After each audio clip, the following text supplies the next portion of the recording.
네, 바로 이제 끝내주는 세계 시작하려고 하는데요. 끝내주는 세계, 우리가 새로 이제 시작하는 코너인데, 끝내주는 세계는 사실 두 가지 의미를 동시에 갖고 있어요. 세계에서 가장 중요한 이슈를 끝내주게 잘 정리해서 쉽게 설명해 드리겠다, 이런 이 뜻하고, 또 한 가지는 사실 끝내주는 세상을 한번 잘 만들어 보자, 이런 뜻이 있는데요. 이 이야기는 우리 아마 아는 분들 많으실 거예요. 굉장히 방송도 많이 하시고 유명하신데, 이승원 시사평론가하고 진행을 앞으로 쭉 할 텐데요. 이승원 평론가는 사실 국제 이슈에 대한 전문가입니다. 오랫동안 국제 문제 저널리스트로 활동을 했었고요. 최근에 바이든 플랜이라는 책을 내기도 했는데요. 이승원 평론가님 한번 모셔보겠습니다. 안녕하세요. 네, 안녕하세요. 이승원입니다. 네. 국제 문제에 이렇게 관심을 갖게 되고, 공부도 또 그쪽으로 하셨죠? 그런 계기가 있으신지요? 제가 2001년에 무려 22년 전인데 2001년에 신문사에 입사를 했어요. 그때 발령받은 그 부처가 이제 기자 생활 하셨죠. 네네. 제가 저도 네, 그때 한겨레 계셨죠. 근데 네. 그때 외교부와 국제부를 같이 하게 됐습니다. 그래서 이제 낮에는 외교부를 출입하고 통일부랑, 그때 이제 일이 없으면 외교부랑 통일부랑 같이 취재하는 게 거의 이제 관습적인 일이었고, 그리고 오후에 이제 사무실 들어와서는 밤에 나온 이제 국제 뉴스를 살피면서 당시에 하루에 한 15시간씩 일을 했던 것 같습니다. 네, 그래서 강제로 공부를 하게 됐습니다, 당시에. 네. 아니, 아까 제가 오프닝에서 노동시간 줄여야 된다고 얘기했는데 20년 전이어가지고 장시간 강제노동으로 국제 전문가가 됐다. 그때는 기억나시겠지만 우리 토요일도 근무했었던 시절이에요. 맞아요. 네, 장시간 노동에 시달렸습니다. 네, 기억이 그러면서. 갑자기 나네요. 갑자기 슬프네. 어쨌든 이렇게 전문가로 성장하셨으니까 네. 감사해야죠. 네. 근데 그러면은 바이든 플랜이라는 책은 혹시 잠깐 설명해 주실 수 있어요? 그거는 제가 2020년 말에 그 출판한 거라서 조금 이제 한 2, 3년 지나긴 했죠. 근데 그 당시가 트럼프 대통령이 재선을 하느냐 마느냐 굉장히 관건이었던 그 해였고, 그런데 저는 그 당시에 여름쯤에 다른 사람들의 예상과는 좀 달리 바이든 대통령이 될 것이라고 베팅을 하고 책을 썼는데 실제 됐어요, 바이든 대통령이. 그래서 제가 그때 대선이 당일날 바로 결과가 나온 게 아니라 한 2, 3일인가 끌지 않았습니까? 왜냐면 일부 주에서 그 카운팅을 이제 다시 하는 그런 상황이 있었는데, 그래서 제가 한 2박 3일 동안 잠을 못 잤죠. 책을 출판하느냐 마느냐 그런 기로했었기 때문에. 근데 제 입장에선 다행히 바이든 대통령이 당선이 되면서 제 책은 무사히 출간이 가능했습니다. 그러니까 네. 예측을 해서 다 써놓고 기다리신 거예요. 네, 네. 그리고 당선되자마자 책을 내시고. 왜냐면 이제 오바마 때 부통령을 바이든이 했기 때문에 바이든이 된다면 대북 관계는 이렇게 전개될 것이다 예측하는 거였고, 약간의 뭐 제 정책적 조언도 있었기 때문에. 근데 트럼프가 재선이 되면 제 책은 그냥 폐기 처분당하는 그런 상황이어서 연말이 굉장히 힘들었습니다. 놀랍네요. 내년 대선도 같이 좀 잘 예측해 보면 좋겠는데요. 네, 그래야 되는데 쉽지 않습니다. 이번에 대선. 내년 그러면 대선. 다음번에 미국 정치하고 북미 관계 이야기도 좀 한번 해주시면 좋겠네요. 오늘은 또 조금 다른 핫한 뉴스를 또 가지고 오셨는데. 네. 그러시죠. 제가 사실은 지난주까지 아랍에미리트라는 나라에 있었습니다. 네, 한 열흘 정도 있었고, 많은 분들 아시겠지만 이제 아랍에미리트, 정확하게는 두바이에서 그 UN 기후 변화 협약 당사국 총회, 이름 좀 길죠. COP 28 이렇게 부르는데요. 28번째 회의라서 28자가 붙고, COP는 뭐 컨퍼런스 온 파리스 뭐 해가지고 이제 당사국 총회, 지금 뭐 화면에 나가고 있는 거 맞나요? 네, 제가 직접 촬영을 했습니다. 그래서 그러세요? 네, 지금 저기가 B1 구역에 있는 블루존에 있는 메인 빌딩이에요. 저기서 이제 회의, 각종 가장 중요한 회의들이 있고, 흥미로운 거는 이제 블루존, 뭐 이렇게 뭐 그린존 이렇게 나눠서 있는데, 외신들을 살펴보니까 그 사이즈가 이 규모가 상당하다고 느끼긴 했는데, 그 뉴욕의 센트럴파크 정도의 사이즈였다고 해요. 거기 엑스포에 저 회의장을 꾸며놨는데 그렇게 어마어마한 규모로 이제 해놓은 거죠. 그래서 저는 이제 한참 걷다가 길을 잃었어요, 여러 번. 그래서 왜 이런가 했더니 이제 나중에 그걸 보고 알았죠. 제가 길을 잃을만 했구나. 그래서 저희가 이제 메인 빌딩이고, 저기에 있었습니다. 지금 너무 더워서 낮에는 한 30도 정도 됐었거든요. 굉장히 더워서 이제 거기는 같은 겨울 아닌가요? 겨울이어서 조금 썰렁해서 30도. 네. 그냥 사막이니까. 그래서, 네, 오후에는 한 22도고, 제가 저 촬영했을 당시에는 29, 30도에서 한 5분 정도만 다녀도 굉장히 얼굴이 뜨거워지는 그런 날씨였습니다. 그래서 아무튼 올해 28번째 COP가 열리는 굉장히 중요한 회의였고 현장이 그냥 궁금해서 사실 이제 개인적으로 갔다 왔습니다. 개인적으로 이제 그 프레스 배지를 받고 저 지금 기자실이에요. 굉장히 기자실 그러네. 자체도 넓은데 저기서 기사 작성하고 네, 혼자 유튜브 영상 찍고 뭐 그러다 왔습니다. 네. 네. 유튜브도 운영하시죠? 유튜브를 이제 다음 달에 시작하려고 몸풀기를 저기서 하고 왔습니다. 네. 이승원님의 유튜브 채널도 한번 체크해 주시면 좋겠네요. 네. 일단 이게 얼마나 중요한 건지 좀 말씀을 해주시면 좋을 것 같아요. 그 COP28이라는 건 아까 말씀드린 것처럼 28번째예요. 그러니까 1992년에 이제 기후에 대해서 좀 본격적으로 유엔 차원에서 얘기가 있었고 우리가 얘기만 하면 무엇 하겠느냐. 이제 이행을 하자. 구체적으로 이행을 하려면은 매년 만나서 서로 어느 정도 규제도 하고 서로 감시도 하고 어느 정도 온실가스 배출을 좀 감축하겠다라는 그런 회의도 매년 열어야 되지 않겠느냐라고 합의가 92년에 이루어졌고 첫 번째 회의가 1995년에 시작됩니다. 그래서 28번째 회의가 열린 거고요. 그래서 이제 이번에 개최지가 지금 캐리 장관이 나오네요. 이번에 개최지가 두바이였고 작년에는 예를 들어 이집트, 그전에는 영국 이런 식입니다. 그래서 지역별로 이것도 약간 순번이에요. 무슨 월드컵은 아니지만 그래서 이제 순번으로 이루어지고 이번이 유독 중요했던 거는 이제 한 30년 정도가 지난 거잖아요. 그래서 그리고 워낙 뭐 많은 분들 이제 기후 관련해서 조금 관심 있으시면 올해가 이 역대 최고 더운 해였다라는 기사를 많이 보셨을 거예요. 인류 역사상 가장 더운 9월이었다, 막 8월이었다 이런 기사를 보셨을 텐데 그만큼 그 기후 위기가 너무 심각해진 데다가 IPCC라고 이제 전 세계에서 전문가 과학자들이 보고서를 작성을 합니다. 그래서 올해 결정되는 어떤 내용들이 향후 10년 우리 미래를 결정하는 회의가 될 것이다라고 계속 경고를 올렸어요. 그래서 그것을 이제 내용을 구체적으로 파악하고 서로 약속하고 강제하는 게 바로 이번 회의였던 거죠. 그래서 전 세계적으로 굉장히 많은 언론들이 포커스를 했는데 우리 국내 언론은 별로 관심이 없었던 것 같습니다. 네. 왜 그랬을까요? 너무 놀라울 정도로 국내 언론은 관심이 없다는 느낌을 받았습니다. 그래. 많이 가질 않았나요? 네, 많이 오지도 않았고요. 뭐 거기 특파원으로 직접 온 사람이 아마 손에 꼽히는 정도였고, 제가 이제 국내에 들어와서 이제 뭐 검색을 좀 해봐도 기사가 솔직히 말하면 별로 읽을 만한 기사도 별로 없고 그런 상황이어서 좀 안타깝다는 생각이 들었습니다. 근데 그거는 또 국내 언론은 사실 정부 인사들이 움직이는 데 따라서 많이들 커버하면서 움직이잖아요. 근데 우리나라 정부에서 관심을 안 가진 건 아닌가 이런 생각이 그렇죠. 대통령이 해외 순방을 많이 가시는데 어떻게 또 두바이는 이번에 안 가셨더라고요. 그래서 이제 참석을 안 했군요. 네. 이제 관심이 확 떨어진 건 있고 환경부 장관이 이제 가서 지난 9일 기조연설을 했는데 내용이 좀 부실해서 많은 비판을 받고 있는 상황이기도 합니다. 네. 근데 이게 돌아가면서 개최한다고 말씀하시는데 저는 사실은 두바이는 되게 신기한 곳이다 이렇게 생각은 하고는 있는데 기후변화하고 관련해서는 인상이 좋진 않아요. 그렇죠. 거기가 뭐 겨울에 30도인데 스키장 만든 데 아닙니까? 실내 스키장 만들어서 에어컨 빵빵 틀면서 뭐 스키 타라고 눈 뿌리고 그런 나라에서 그리고 뭐 산유국이고 석유 팔아서 그걸로 먹고 사는 나라인데 탄소 배출 저감을 위한 국제회의에 중요한 국가들의 강제한 회의를 거기서 한다는 게 맞나요?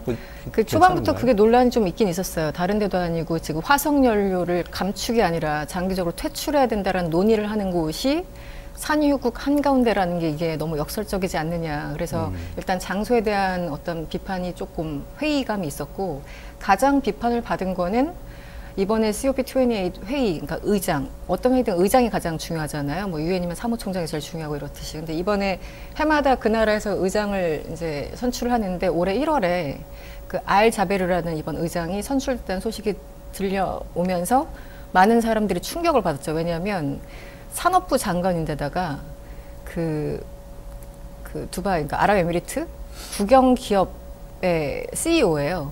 그래요? 네, 석유를 관장하고 가스를 관장하고 이런, 그러니까 핵심에 있는. 그리고 뭐 산유국이다 보니까 GDP 한 30% 이상 차지할 텐데 거기에 이제 핵심 인물이 기후변화협약 회의에 CEO를 맡는다는 게 말이 안 되잖아요. 그러니까 예를 들어 뭐 자동차 회사 회장이 자동차 없애는 무슨 회의에 간다 뭐 이런 것처럼. 그렇죠. 그래서 말이 안 돼서 처음부터 우려가 있었는데 실제 회의가 11월 30일 날 시작됐거든요. 그런데 한 이틀 만에 또 그 의장의 논란이 된 발언이 알려지면서 처음부터 그 좀 찬물을 끼얹는 그런 상황에서 회의가 시작된 게 맞습니다. 논란이 된 발언이 어떤 거였나요? 그게 이번 회의에서 발언한 건 아니고 지난달 말에 한 열흘 전에 다른 자리에서 한 발언인데 늦게 공개가 된 거죠. 근데 지금 아까 말씀드린 것처럼 IPCC 6차 보고서까지 나왔는데 전 세계 과학자, 뭐 전문가들이 기후변화가 지금 심각하다. 그리고 과학적인 온갖 근거를 들면서 이걸 막아야 된다라고 얘기를 했는데 지난달 말에 다른 회의에서 지금 알자베르 의장이 과학적인 근거가 없다라고 얘기를 한 겁니다. 그래서 그게 아마 로이터인가요? 이제 특종으로 나왔어요.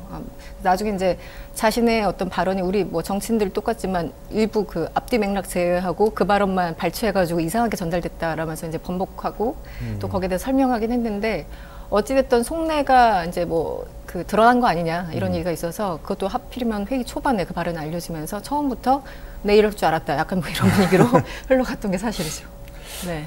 뭐 그럼에도 불구하고 네. 그래도 전 세계에서 이렇게 다 모였으니 그러니까요. 뭔가 이렇게 합의하고 정리된 성과가 있겠죠?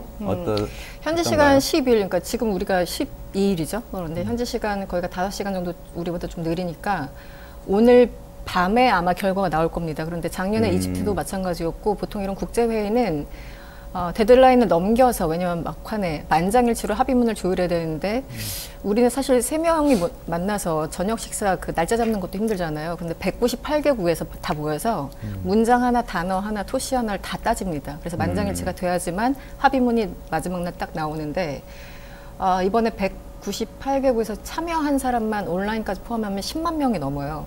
그러니까 이해관계자가 그만큼 크다는 거고 화석 연료 기업 혹은 정부 로비스트들만 2,400명이 넘습니다. 그 얘기는 논의가 웬만하면 안 될 가능성이 높다는 거겠죠. 그래서 어쨌든 알자베르 의장이 오늘 현지 시각으로 6시 오후에 이제 그 기자회견을 하고 마지막 이제 스테이트먼트 발표를 할 것 같은데 우리 시각으로는 밤 11시쯤 될 것 같습니다. 그런데 지금 드래프트가 나왔는데 굉장히 안 좋아요, 상황이.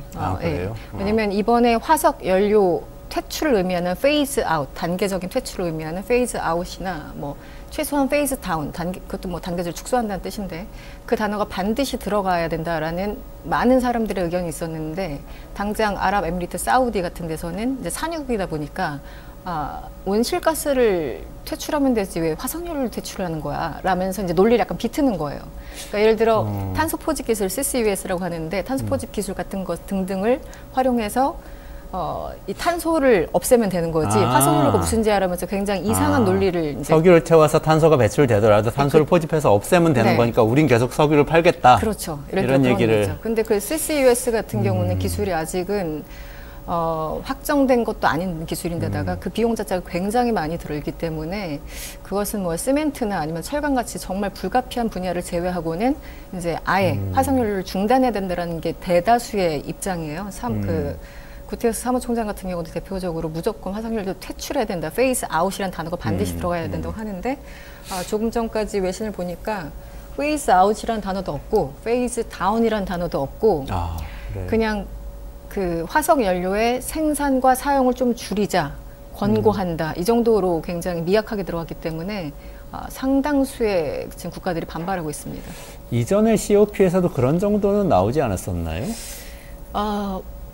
그 전에 나왔던 게 최고치가 작년, 재작년에 이제 언급됐던 게 화석연료라고 하면은 석탄, 석유, 가스를 얘기하는데 석유랑 가스는 아예 언급조차가 안 됐어요. 그나마 진전된 게 석탄을 단계적으로 퇴출시키자라는 게 이제 작년에 좀 구체적으로 얘기가 됐고, 그래서 이번에는 이제 화석연료 전체가 중요하지 석탄만 중요한 게 아니잖아요. 모든 것을 퇴출시키는 게 좀 중요한 건데 그 단어를 언급조차 하지 않으려고 하니까 사우디 같은 경우는 아예 장관이 이달 초에 대놓고 우리는 그 어떤 단어도 들어가는 걸 반대한다고 얘기했거든요. 그러니까 만장일치 협의제라는 그 허점을 노리고 산유국들은 계속 공격을 하는 거죠. 그리고 실제 지난 6일에는 그 오펙 사무총장이 오펙 플러스 그 회원국들에게 이제 러시아까지 다 포함되죠. 이 단어가 들어가선 절대 안 되기 때문에 이번 COP 두바이 회의에서 이것을 결사적으로 막아야 된다는 그런 취지의 레터를 다 뿌린 거예요. 오펙 회원들한테. 그게 또 공개가 됐어요. 그래서 또 한바탕 뒤집어지는 상황. 그래서 지금 드리프트가 나오니까 결국은 오펙 그 사무총장의 레터에 썼던 그거 그냥 그대로 베낀 거 아니냐 이런 조롱이 나오고 있는 상황이에요. 그래서 저도 한 몇 시간 뒤에 이제 결과가 나올 테지만 좀 회의적으로 보고 있습니다. 일단 의장 자체에 대한 어떤 불신도도 있는 데다가 네, 그렇습니다. 그러니까 전체적으로 정리하자면 1992년에 교토의정서 그때부터 시작이 된 거잖아요. 쭉 네네. 국가 간 논의를 하면서 조금씩 진전이 되는데 처음에 시작은 온실가스가 문제다. 그래 그게 지구온난화를 가져오는 거다부터 시작해서 나중에 파리협약 거치면서 이 국가들이 탄소 배출을 그래서 저감시켜야 네네. 한다까지 갔다가 네. 조금씩 그다음에 탄소 배출의 구체적인 방법 석탄을 이제 퇴출시켜야 한다 나온 다음에 이제 석유로 가야 되는데 거기서 스텝이 꼬이고 있는 상황. 네. 아, 그러니까 사실은 아주 현실적으로 보면 어쨌든 뭐 석유나 가스나 석탄이 어쨌든 산업화나 인류 발전 성장에 기여한 건 분명히 있는 거잖아요. 물론 이제 그것 때문에 반대급부로 굉장히 인류가 고통스러워진 건 사실이니까. 그래서 지금 당장 없애자가 아니라 그 우리 이제 타임라인이라는 게 있지 않습니까? 뭐 10년 안에 몇 %를 없애겠다 이런 식으로. 그래서 예를 들면 재생에너지를 뭐 10년 안에 50% 이상 뭐 상승 3배 이상 상승한다던가 이런 이제 내용들이 이번에도 논의가 됐는데 어쨌든 가장 중요한 이번 COP28 회의에서 그 단어가 언급되지 않았다라는 것은 사실상 회의의 실패라고 규정할 수밖에 없죠. 그래서 그 단어가 들어가느냐 안 들어가느냐가 성패를 좌우한다는 얘기가 처음부터 끝까지 있었는데 현재까지는 안 들어가는 것으로 보이고요. 심지어 석탄에 대해서도 약간 미온적인 표현이 들어가서 그조차도 논란이 되고 있습니다. 왜냐면은 아시겠지만 외교문서나 이런 데서는 단어 하나가 굉장히 중요하잖아요. 그 형용사. 그게 뭐 이렇게 푸시하는 거랑 뭐 레코멘드 하는 거 이 단어 하나 때문에 이제 싸우다가 그렇죠. 날 새거든요. 네. 그래서 이번에도 결국 이제 마찬가지 그런 그 싸움들이 내부적으로 있을 것으로 보입니다. 네. 잘 안 되면 진짜 걱정인데요.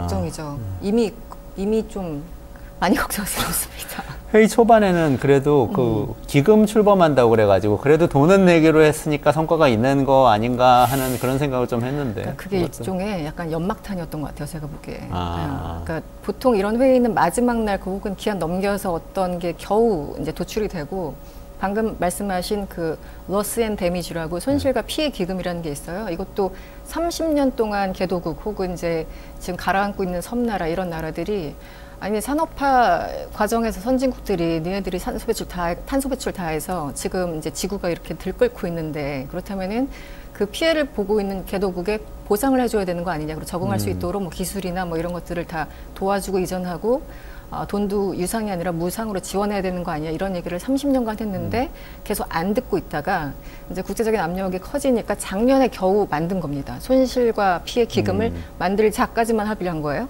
그래서 이제 이번 회의는 그래서 어떻게 만들 건데 누가 돈을 낼 건데 사실 이게 중요한 거잖아요. 그래서 이제 그것도 힘들 것이라고 얘기했는데 회의 첫날 그것도 무려 11월 30날 첫날 그 알자베르 의장이 기금 출범을 알리면서 나 1억 달러 투척할게라고 이제 먼저 지른 거예요.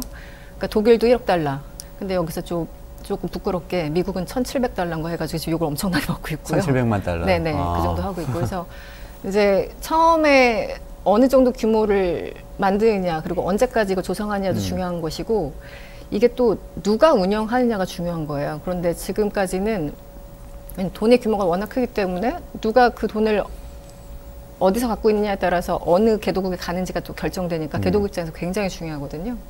그런데 이제 어쩔 수 없이 일단은 세계은행에서 4년 동안 운영을 하자라는 게 잠정 권고안으로 나왔고 네네. 아마 거기까지는 대략 이제 어쩔 수 대안이 없으니까 이제 합의를 할 겁니다. 근데 제가 현장에서 이제 인도네시아 분하고 인도 활동가 뭐 사업가 분들 직접 취재를 했어요. 그런데 그분들은 세계은행에 대해서 굉장히 불신을 갖고 있어요. 어차피 세계은행은 직접적으로 그 지역이나 뭐 오로칼의 농부들과 대화하는 게 아니라 각국의 정부를 통해서 어려운 사람들을 이제 통해서 이제 지원을 하다 보니까 일단 정부를 한번 거치면 모든 게 다 어려워지잖아요. 절차나 이런 것들이. 그래서 이제 세계은행이 아니라 우리와 직접 대화할 수 있는 그런 다른 파이낸스 인스티튜트이 있었으면 좋겠다라고 하는 건데 그것도 이제 만들려면 시간이 필요하니까 그래서 일단 4년간 잠정적으로는 세계은행에서 돈을 운영할 것으로 보이고 참고로 우리나라는 이 손실과 피해 기금에 얼마나 돈을 낸다고 밝히지 않았습니다. 밝히지 않았어요. 안 낸다는 얘기겠죠?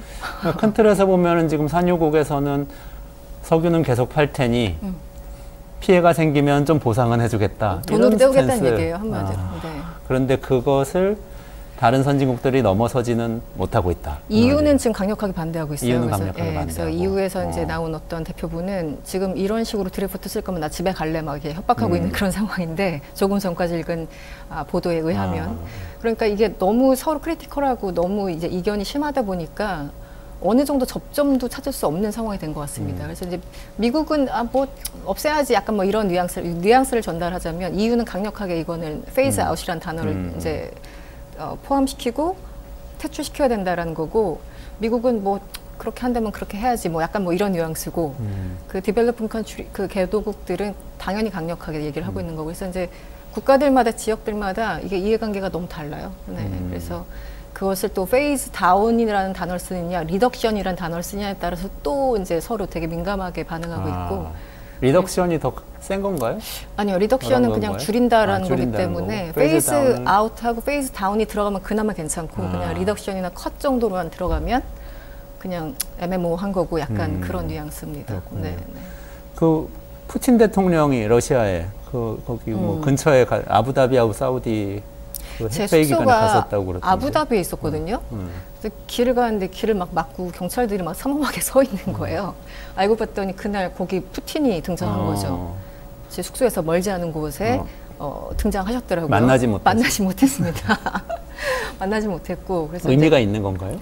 굉장히 의미가 있죠. 왜 하필 이 시기에 아랍에미리트를 갔을까? 지금 이제 아부다비와 두바이는 차로 왕복 3시간 정도 걸리는 거리예요. 그러니까 저도 이제 두바이랑 왔다 갔다 하느라고 조금 고생을 했는데, 일단 왜 이 당사국 총회, UN 기후협약 총회가 열리는 이 순간에 굳이 올 필요는 없는 거지 않습니까? 다른 날도 많았는데. 근데 그 한복판에 아랍에미리트를 방문했고 바로 사우디로 넘어갔어요. 그리고 그 다음 날 또 이란 대통령을 모스크바에서 만나고. 근데 그 얘기는 이제 그리고 아마 이 COP 때문에 뉴스가 많이 묻혔는데, 지난달 말에 그 오펙 회의가 있었습니다. 그래가지고 이제 그 오일 감산을 좀 연장한다 뭐 이런 얘기가 있었는데 많이 묻혔죠.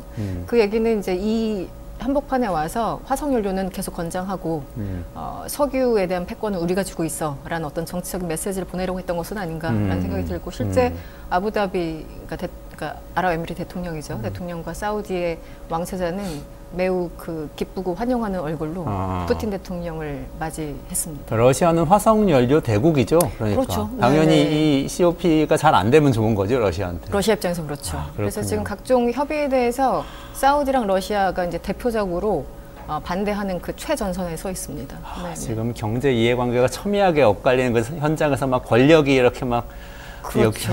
총소리가 막 나는 것 같네요. 전 전쟁이 벌어지는 것 같아요. 실제 무기 없는 전쟁이고요. 우크라이나 전쟁 이후에도 사실은 러시아가 경제가 오히려 성장한 거는 사실 뭐 석유, 그 천연가스 수출 때문 아니겠습니까? 그렇죠. 왜냐면은 야금야금 다른 나라들이 사고 있으니까 그 국제적인 생션이 있음에도 불구하고 뭐 인도 뭐 당장 가서 저가에 샀죠. 중국도 샀죠. 이런 식으로 러시아의 경제가 좌지우지되는 게 바로 이제 화석연료이기 때문에 푸틴의 입장에서는 이제 지키려고 했던 거겠죠. 뭐 무력 시위를 한번 하고 온 것 같네요. 거죠. 굳이 전투기가 막 호위를 했어요. 그래서 국경 간에 거의 뭐 그냥 왔다 갔다 하면서 굉장히 자유롭게 여행을 하고 유유히 다시 모스크바로 갔습니다. 만만치 않은데 윤 대통령도 가가지고 좀 그런 거 느꼈으면 좋았을 텐데. 근데 또 우리 상은 받았다고요, 우리나라가. 나쁜 상을 받았죠. 무슨 상 받았어요? 절대 받으면 안 되는 상, 화석상을 받았습니다. 화석상이 뭐예요? 한마디로 화석연료 지원하는 나쁜 나라에 지금 화면에 나오네요. 오늘의 화석상, 첫 수상 불명예. 첫 수상이에요, 그것도? 네. 다른 나라들은 그래도 두세 차례. 저기에서 미국의 어떤 사람, 뭐 대표자가 나와서 이제 상을 받는데, 이제 그 조롱하는 자학 코미디죠. 미국은 항상 1등이었는데 난 여기서 3위였다. 뭐 이러면서. 미국이 3등으로 받았어요? 네, 3등으로 받았어요. 아마 1위가 캐나다인가 호주인가였을 겁니다. 근데 하여튼 올해 우리나라가 받았어요. 화석상을. 그 얘기는 우리나라 공공 뭐 기관 이런 데서 사실 해외 천연가스나 뭐 이런 데 많이 투자를 하거든요. 그리고 화석 보조금, 이제 화석연료 보조금도 많이 이제 지원하고 있고. 그래서 지금 화석연료를 없애야 되는 시기에 당신들은 공공기관에서 이걸 투자를 하고 있느냐. 그리고 특히 이제 뭐 호주 바로사 천연가스 개발 이런 거에 대해 투자를 하고 있는 거에 대해서 굉장히 비판을 많이 받고 있습니다. 그래서 이래저래 뭐 공식적으로 이제 장관이 가서 얼마나 기여하겠다라고 말도 하지 않고, 그리고 화석상은 또 저렇게 받고, 물론 저건 비공식적인 겁니다만, 그래서 여러 가지 좀 체면을 구긴 그런 상황인데요. 어쨌든 언론은 좀 조용한 편입니다.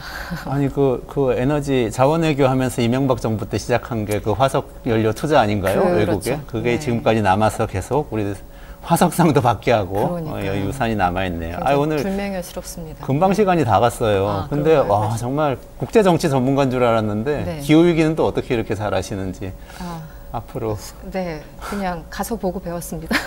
다양한 네. 주제가 더 많이 기대가 되고 앞으로 그 중동에 또 현장에 다녀오셨으니까 네네. 현장 이야기도 조금 더 다음 시간에 다음 해주시면 시간에? 네, 좋을 것 그 얘기 같습니다. 못했네요. 제가 네. 고생한 얘기를 좀 이렇게 하고 싶었는데 할 기회가 없었습니다. 다음 네. 시간에 조금 더 해주세요. 그러면은 알겠습니다. 저기 끝내주는 세계 오늘은 이 정도로 마무리할 텐데요. 어떠셨어요? 다음 주에 요 같은 시간 그러니까 그 화요일 낮 12시 반이죠. 요때 전해드릴 테니까 또 찾아주세요. 이승원 평론가님 너무 잘하시죠? 네, 계속 찾아주시면 좋겠습니다. 지금까지 이승원님과 함께했습니다. 고맙습니다. 네.